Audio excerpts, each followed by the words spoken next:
여러분이 읽은 내용들 있잖아요. 그 내용들을 한번 같이 간략하게 정리해보고 그 다음에 문제 한번 같이 풀어보죠.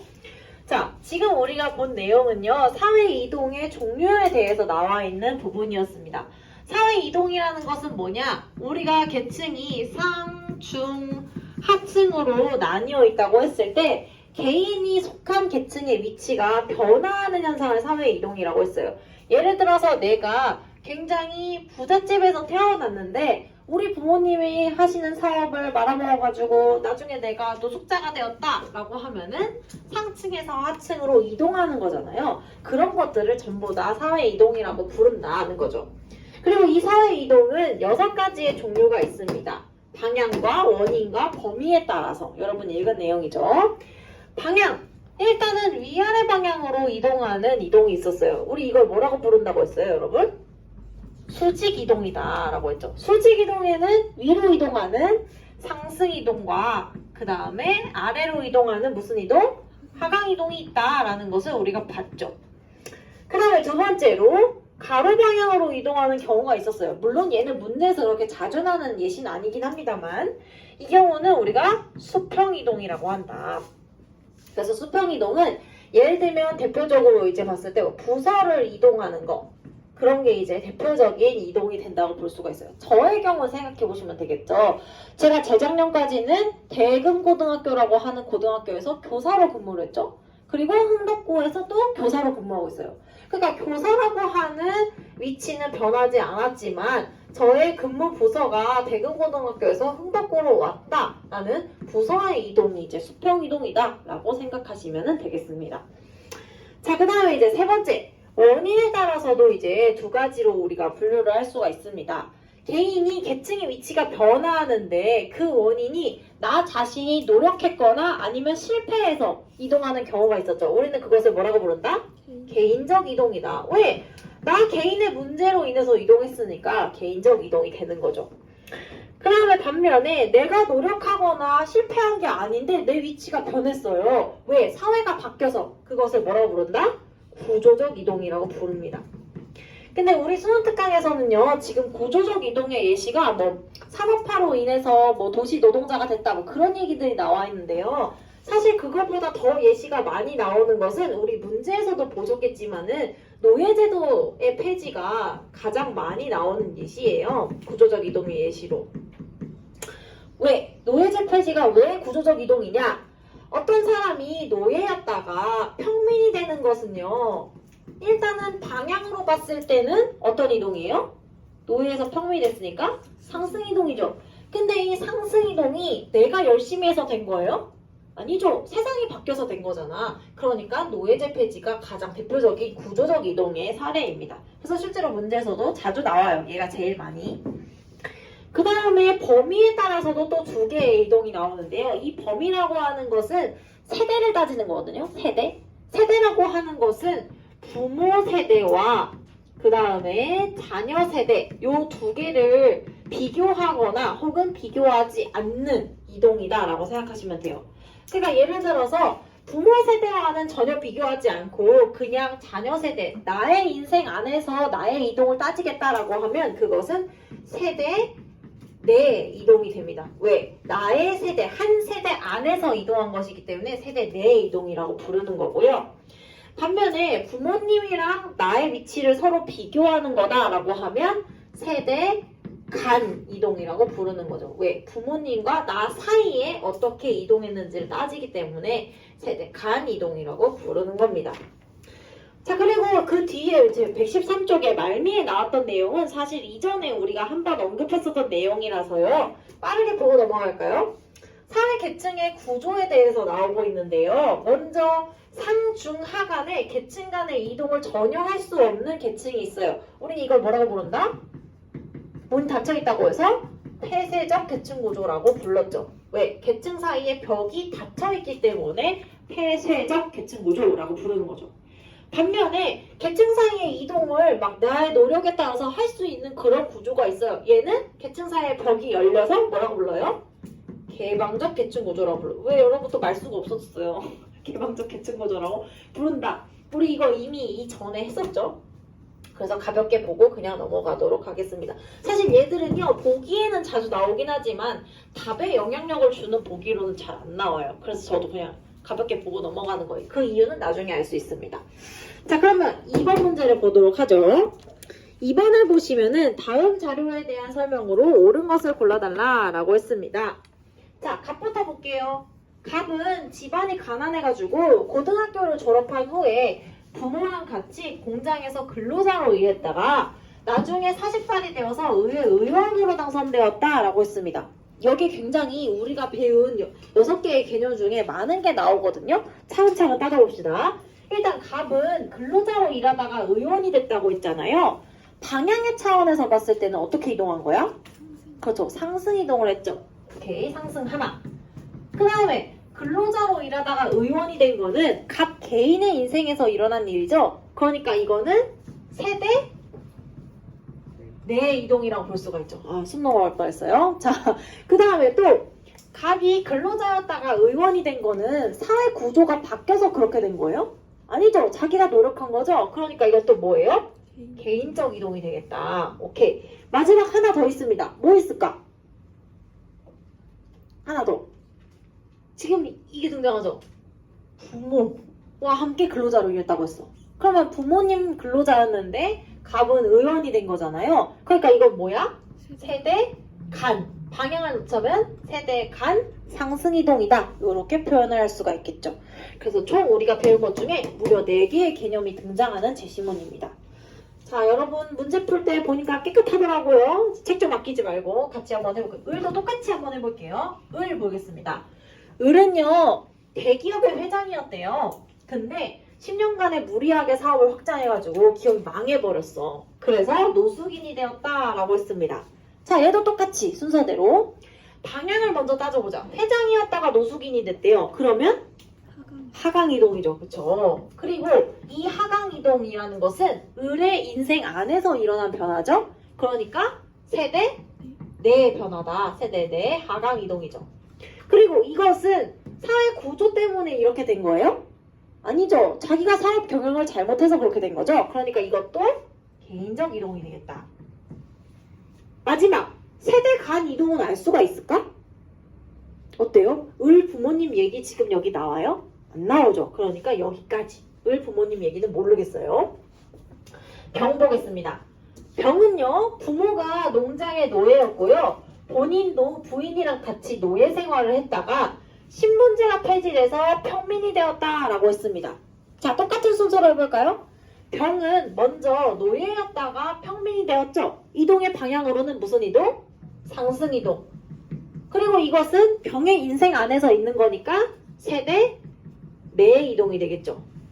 근데 이 노예에서 평민이 된 거는 자기가 노력해서 된 거예요? 아니죠. 그러니까 구조적 이동이 되겠죠.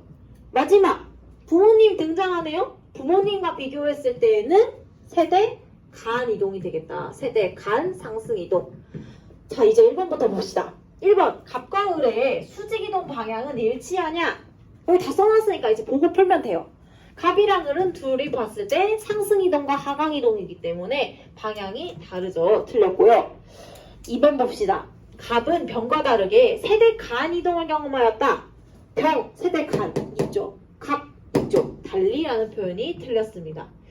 3번 볼게요. 을은 갑과 다르게 세대 내 이동을 경험하였다. 을, 세대 내 있네. 갑, 세대 내 있어요. 여기도 달리라는 표현이 틀렸죠.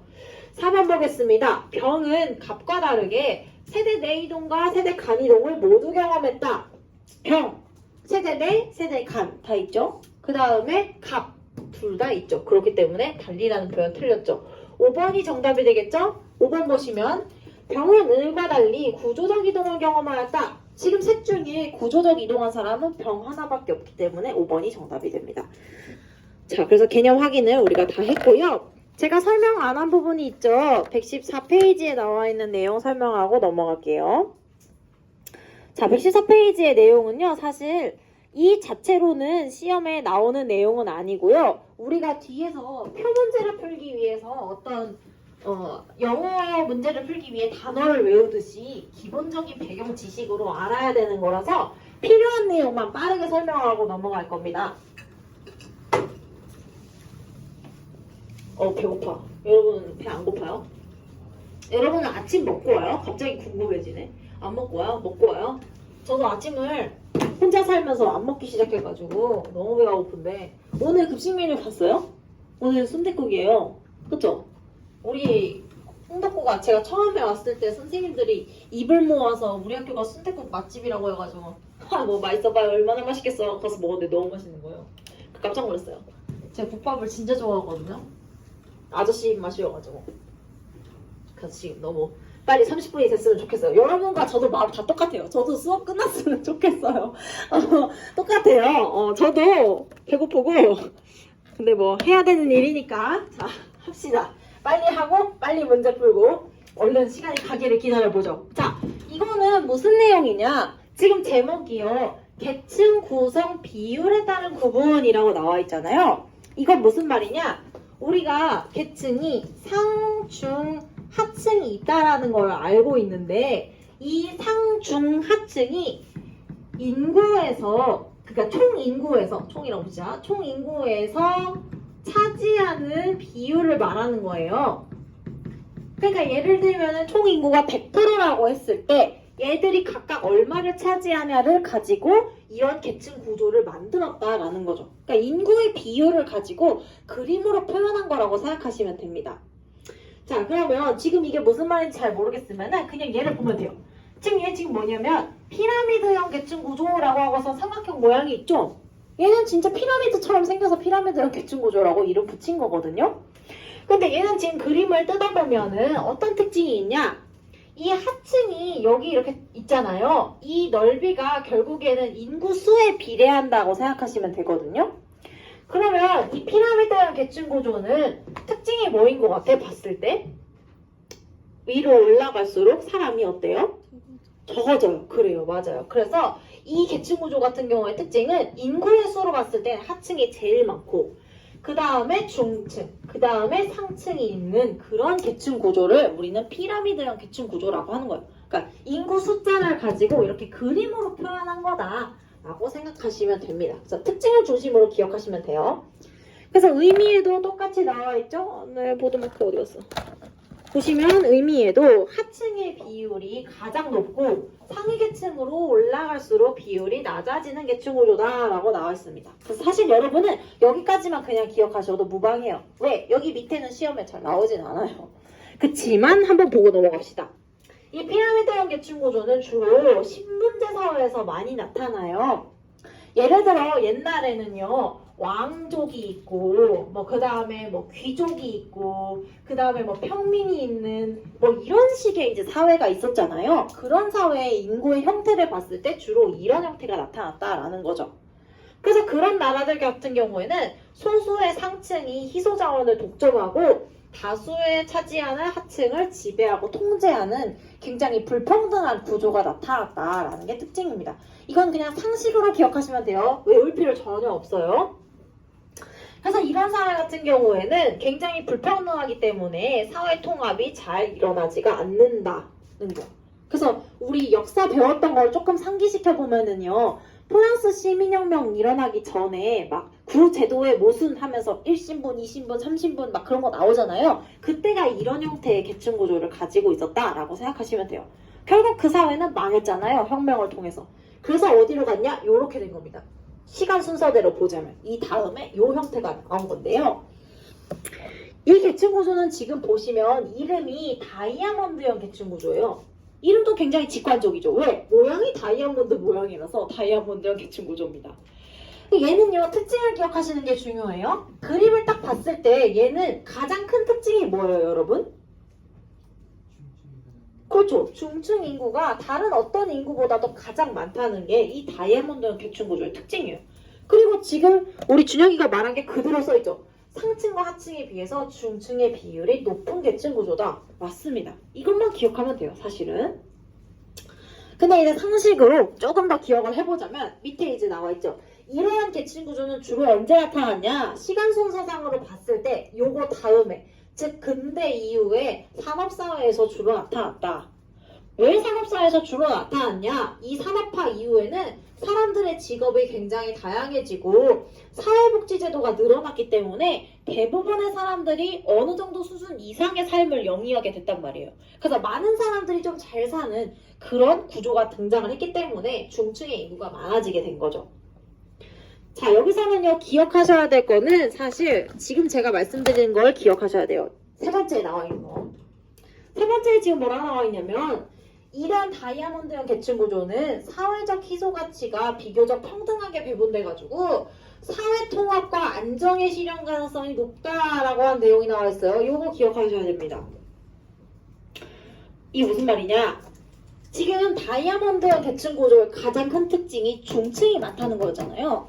우리가 인구학적으로 봤을 때 중층이 많이 존재한다는 것은 곧 무슨 뜻이냐면은 이 사회에 나중에 보기에 많이 나올 거예요.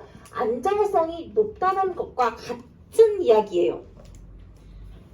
왜 그러냐? 중층이 많은 것과 사회의 안정성이 높다는 게 왜 상관이 있냐면요. 여러분 중층을 한번 생각해 보세요. 중층은 내 밑에 하층이 있죠. 그러니까 그래도 쟤들보단 내가 낫다라고 마음의 위안을 좀 얻을 수가 있고 그 다음에 또 위에 상층이 있단 말이에요. 그래서 내가 열심히 하면 또 상층이 될 수 있다라고 하는 희망이 있어요. 그렇기 때문에 중층은 자기가 살고 있는 사회에 대한 만족감이 높죠. 왜? 쟤보다는 내가 낫고 나도 열심히 하면 어떻게 되겠지라고 하는 즐거운 마음이 있기 때문에 사회에 대한 만족감이 높아요.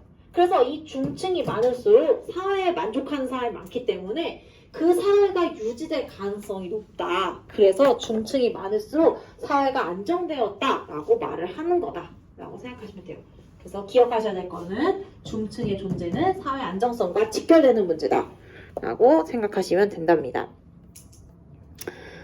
자, 그러면 이제 밑에 가보시면은요, 또 새로운 계층 구조가 나와요. 오, 굉장히 위치를 잘 맞췄는데?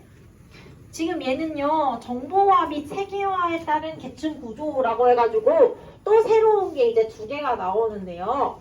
일단 제목은 여러분 무슨 의미냐면요. 우리가 방금 전에 봤었던 다이아몬드형 이 계층 구조가 산업사회에서 주로 나타났다고 했잖아요. 그러니까 시기적으로는 지금보다 약간 전이죠. 그러면 이제 이게 시간이 지나면은 과연 어떤 모습이 될까를 사람들이 이제 유추를 해본 거라고 생각하시면 돼요. 지금 우리가 정보화와 세계화 사회에 살고 있는데 이게 지속된다면은 과연 얘는 어떻게 변할까? 이렇게 될까? 이렇게 될까?를 예측한 거다라는 거죠. 자, 그러면 보시면 일단 맨 처음에 타원형 계층 구조가 나오는데요. 미리 말씀드리자면 얘는 시험에 잘 나오진 않습니다. 그치만 상식으로 알아줍시다. 얘 같은 경우에는 지금 그림만 봐요. 특징이 뭐예요? 중층이 많아요. 그렇죠. 중층이 많아요. 그것도 다이아몬드형보다 훨씬 더 많아요. 중층이 아주 많다라는 특징이 있습니다. 그래서 그 이야기가 여기 의미에도 나와 있죠. 계층 간 소득 격차 감소해서 중층 인구가 대다수를 차지하는 계층 구조다. 그러니까 사실은 대부분의 사람들이 다 어느 정도 비슷비슷하게 살고 있는 그런 구조를 생각하시면 됩니다. 그래서 얘 같은 경우에는 정보화와 세계화에 대해서 굉장히 긍정적으로 앞으로 잘 될 거다, 더 평등해질 거다 라고 생각하는 사람들이 생각하는 미래의 계층 구조라고 생각하시면 됩니다.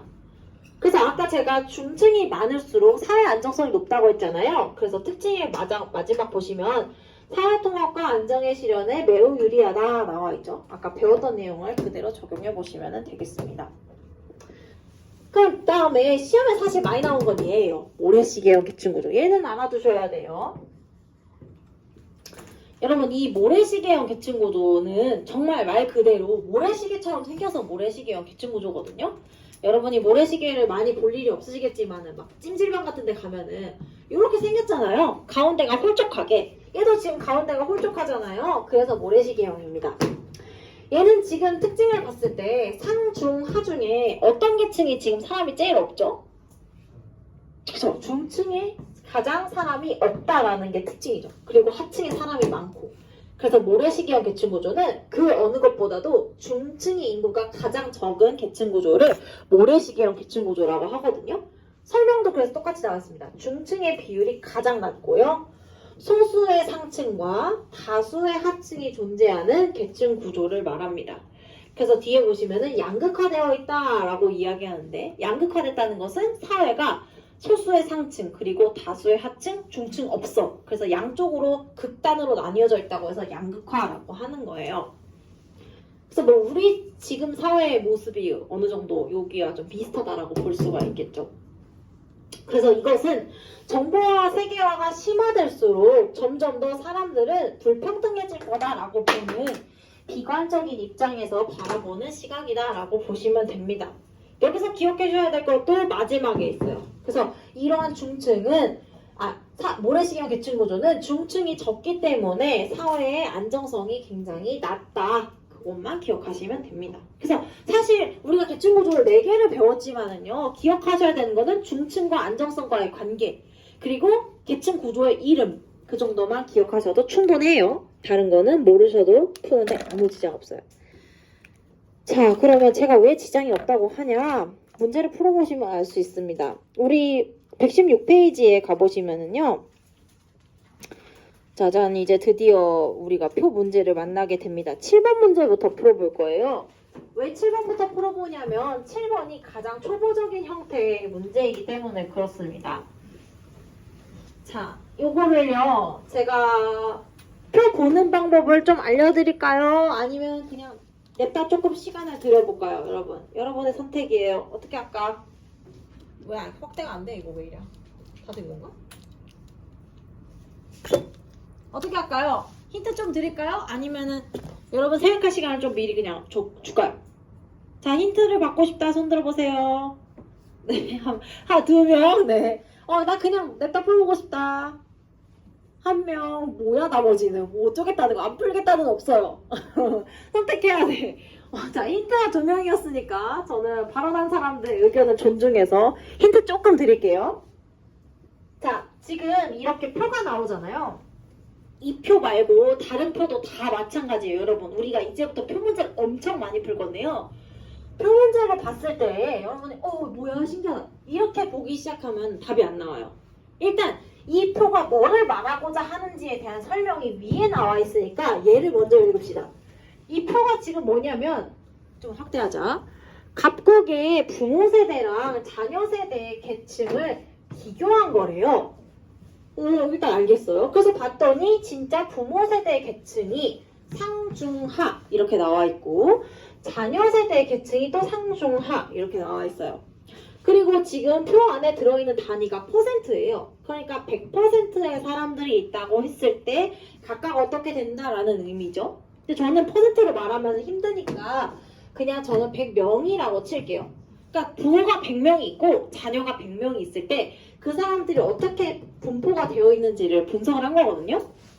그러면 여러분 표 문제를 볼 때는 딱 한 칸만 제대로 해석할 수 있으면 그 방법으로 나머지 칸들을 해석하면 돼요. 무슨 말이냐? 지금 100명 중에 이게 12이야. 이 12명은 뭐가 12명이라는 거예요? 이 칸에 의미하는 게 뭐지? 얘가 지금 뭐랑 뭐가 만나는 거예요? 부모는 어떤 계층?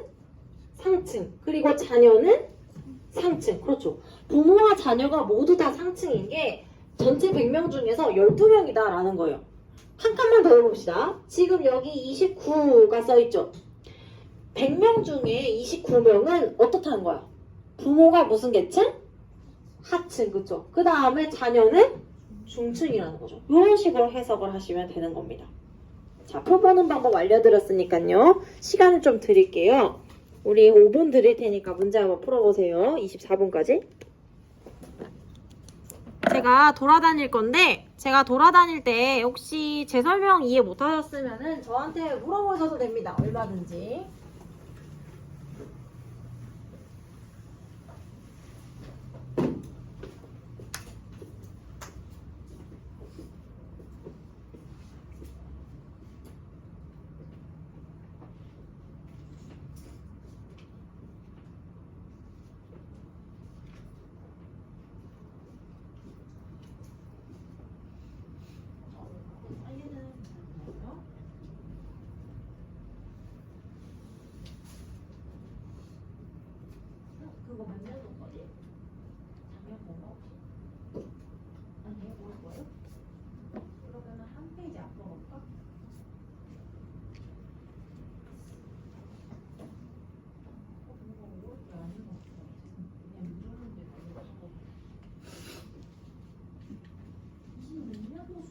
아니고요.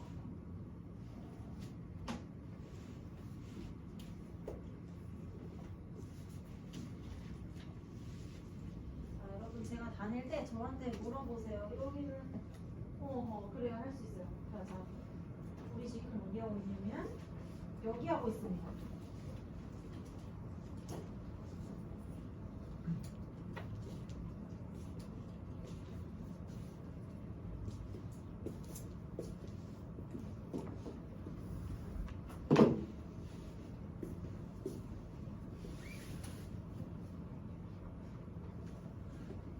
표 어떻게 읽는지 모르겠으면 저한테 물어보세요.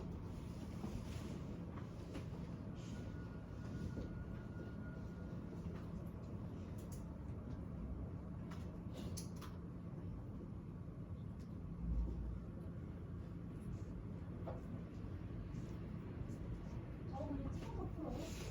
그래도 잘 보여요. 잘 찾는데 너무 오래 걸리니까.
어떻게 좀 만족스러운 결과 얻었나요?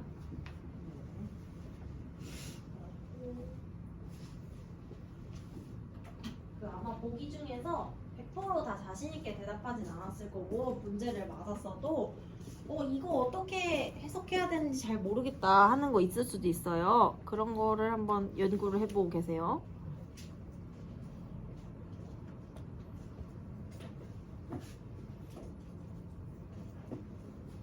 아직 2분이나 남았어요.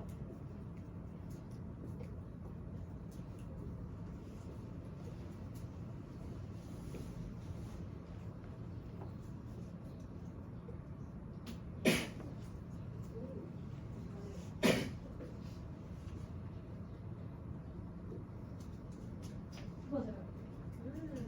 공부 잘들 하는데?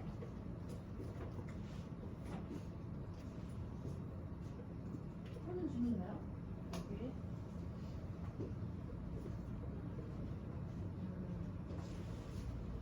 이런. 뭐 때문에 그거 했어요?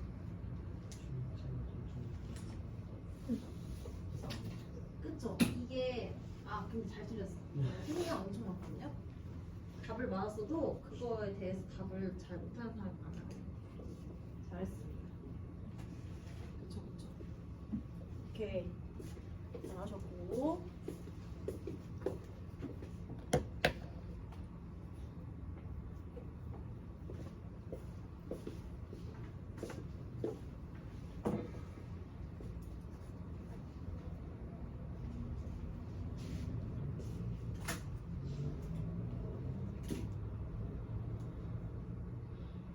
서윤? 잠들었나요? 다시 한번 생각해보세요, 이거. 그걸로 답을 고른 사람이 되게 많아요. 저도 이거 모르겠죠? 다 그래요. 너도 이거 모르겠죠? 다 똑같아요. 여러분 4번 보기가 긴가민가 하죠? 결론부터 말씀드리면 4번은 정답이 아니거든요? 근데 4번을 답으로 고르거나 아니면 답을 골랐지만 4번 보기를 잘 모르겠다 라고 하는 사람들이 많이 있어요. 다 그래요. 자, 같이 한번 볼게요. 그것은 보기를 아직 해석할 줄 모르기 때문에 그렇거든요. 한 번 설명 들으면 다 알 수 있습니다.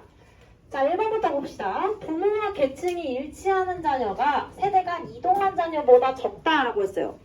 자, 우리 이 표에서요. 부모랑 계층이 일치하는 자녀는 이렇게 총 9칸 중에 3개의 칸이 있거든요. 어디 있죠, 일단? 상층과 상층인 여기 12, 그죠?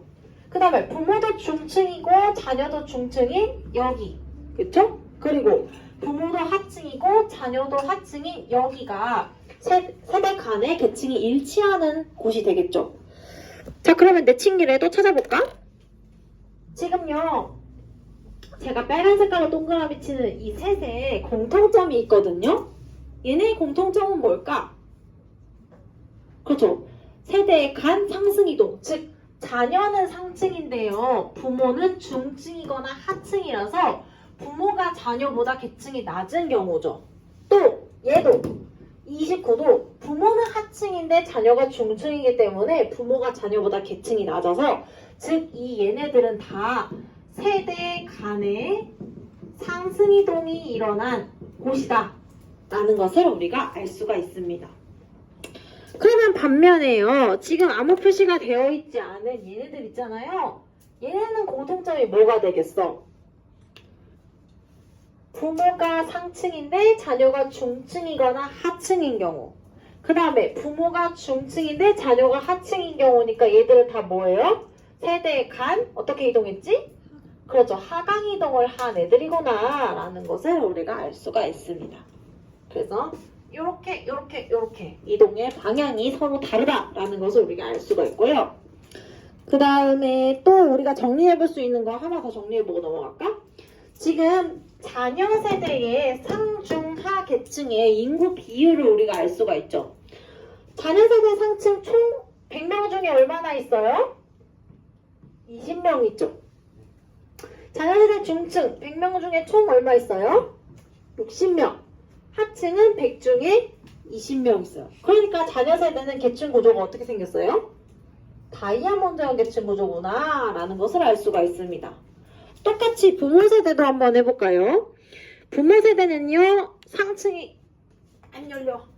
총 몇 명 있어요? 여기 중에서 총 20명. 중층이 총 32. 하층은 총 48. 해가지고 부모 세대 어떻게 생겼어요? 피라미드형 계층 구조구나 라는 것을 알 수가 있습니다. 자, 표 처음 보니까 한번 해봤습니다. 자, 그럼 다시 보기로 돌아가서 부모와 계층이 일치하는 자녀. 지금 아까 우리가 대각선 방향으로 동그라미 쳤던 애들이죠? 총 몇 명이 되냐면 얘 하면은 53명이 됐던 거? 맞죠? 세대 간에 이동한 사람 일치 아니면 이동이잖아요. 그러니까 100명 중에 얘 빼고 나머지 47이 되겠죠. 그래서 일치하는 사람은 아닌 사람보다 많습니다. 틀렸죠? 2번 볼게요. 세대 간 상승 이동한 자녀 수가 세대 간 하강 이동한 자녀 수의 4배보다 많다라고 했어요. 아까 봤죠? 상승 이동은 하나, 둘, 셋. 얘네 셋이라고. 얘네 합치면 얼마예요, 여러분? 그래서 37이죠. 세대 간 하강 이동은 얘랑 얘 셋이죠. 합치면 10. 곱하기 4한 것보다 얘가 많대. 뭔 소리니? 틀렸죠? 3번 보겠습니다. 자녀 세대의 계층 구조가 부모 세대보다 사회통합 실현에 유리하다. 자녀 세대가 아까 어떻게 생겼었어요? 다이아몬드형 계층 구조였죠. 중층이 많아요. 부모 세대는 피라미드형이죠. 그렇기 때문에 자녀 세대가 사회통합 중층이 더 많으니까 유리하겠죠. 3번이 정답이 됩니다. 그럼 이제 문제 4번 해봐야죠. 4번. 자, 4번 긴가민가 했던 사람 잘 보세요. 3번은 지금 자녀 세대의 각 계층 인구 중에서 부모랑 계층이 일치하는 자녀의 비율을 물어봤습니다. 자, 여러분 식으로 옮겨볼게요. 이 말은 무슨 말이냐? 예를 들어서 자녀 세대의 상층 인구가 있잖아요. 자녀 세대 상층이 지금 어디에 있냐면은 여기 있죠. 그쵸? 얘네 중에서 부모랑 일치하는 자녀라고 하는 거는 부모도 상층인 자녀를 말하는 거예요. 그러니까 분수로 표현해보자면 자녀 세대의 상층 인구 중에서 부모랑 자녀가 모두 상층인 경우는 얼마니?를 물어본 겁니다. 그러니까 얘는요 얼마예요? 20분의 12가 되는 거죠. 상층인 경우에는 이 숫자가 나오는 거죠. 중층도 마찬가지로 구해봅시다. 중층 자녀가 총 몇 명이에요? 60명. 60명 중에서 부모랑 일치하는 애는 24명이죠. 오케이. 하층도 구해봅시다. 하층 자녀가 총 몇 명이에요? 안 돼! 20명 17명이죠? 아, 나도 배고파. 가지마. 그 다음에 2차 눈에는 17명. 자, 그럼 누가 제일 커요? 이거 통분하는 사람 바보야. 왜 바보냐? 절반이 넘잖아요, 얘네 둘은. 얘는 절반 안 넘죠? 그러니까 통분할 필요 없이, 아, 얘가 제일 작네. 그래서 중증이 제일 작죠? 틀렸죠? 5번부터 다음 시간에 할게요.